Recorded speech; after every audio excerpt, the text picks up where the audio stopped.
U.S. President Donald Trump is speaking to his neighbors on tariffs. Trump says he has spoken to Mexican President and Canadian Prime Minister.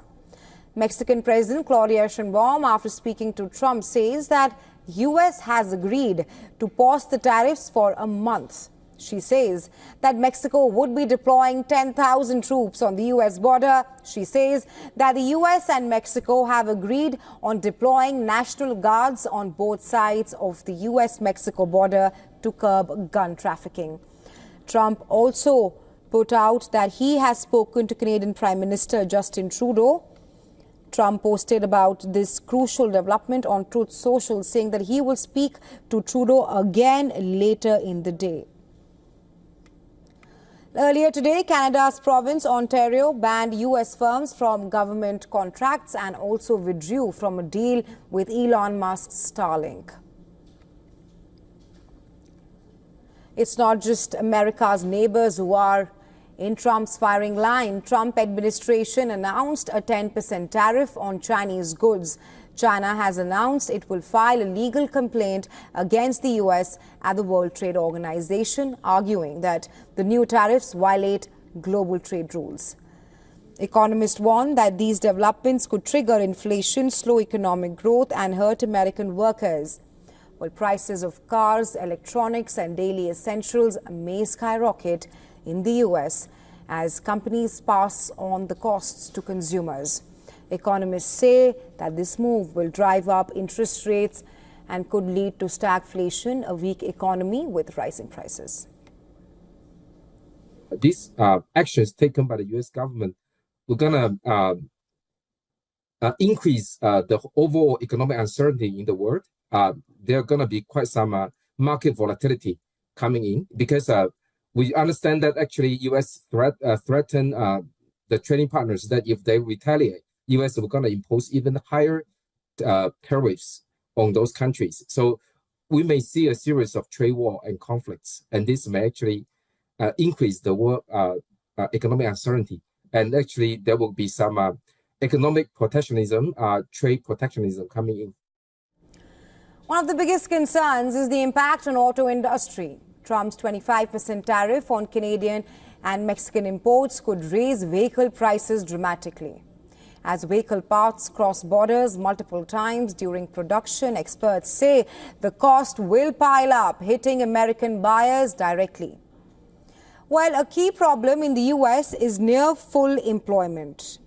Even if tariffs were to boost manufacturing, experts warn there may not be enough workers to fill new jobs, especially as immigration crackdowns continue. And for more on this, our correspondent Susan Terani is joining us on the phone line. Hi, Susan. Earlier, when you joined us on the show, we were talking about how Trump has spoken to his Mexican counterpart, and now Trump has also spoken to the Canadian Prime Minister, Justin Trudeau. Talk to us about how all of this leads to perhaps a room for possible negotiations amid Trump's tariff trade war. There's no doubt that the two sides want negotiations. I'm talking about Canada and the United States. They want some kind of negotiated settlement to what is now being called a trade war, despite the fact that it hasn't started.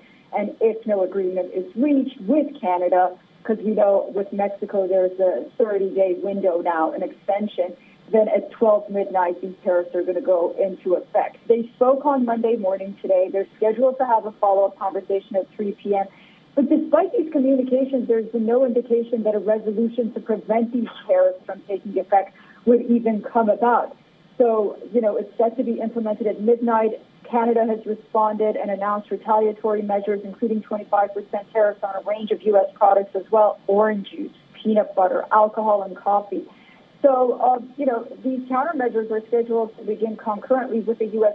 tariffs unless they come to an agreement at around 3 p.m. today, Eastern time, which many here in the U.S. think that they will come to an agreement. It's the Canadians who are pessimistic about some kind of agreement. Nonetheless, it's clear that Trump is using this as a negotiating tactic. Whether or not it'll translate into a real world issue is yet to be seen, and somewhat unlikely, actually. Right, Susan. Also, let's just talk about how the relief in Mexico as 25% tariffs have been delayed. But like you also mentioned, uncertainty that does remain. It does. Mexico is on better grounds. Mexico also agreed to deploy 10,000 National Guard troops to its northern border to combat drug trafficking and illegal immigration. Remember, the issue of fentanyl was very important in these discussions for the United States, which comes from the southern border from Mexico. So Mexican officials are set to continue all of this throughout this month, ultimately hoping to reach a permanent resolution. So, with Mexico, it appears that things are on better grounds right now, at least, than with Canada. Right, so we wait and have to see how all this transpires tomorrow. But thanks very much for joining us on the show.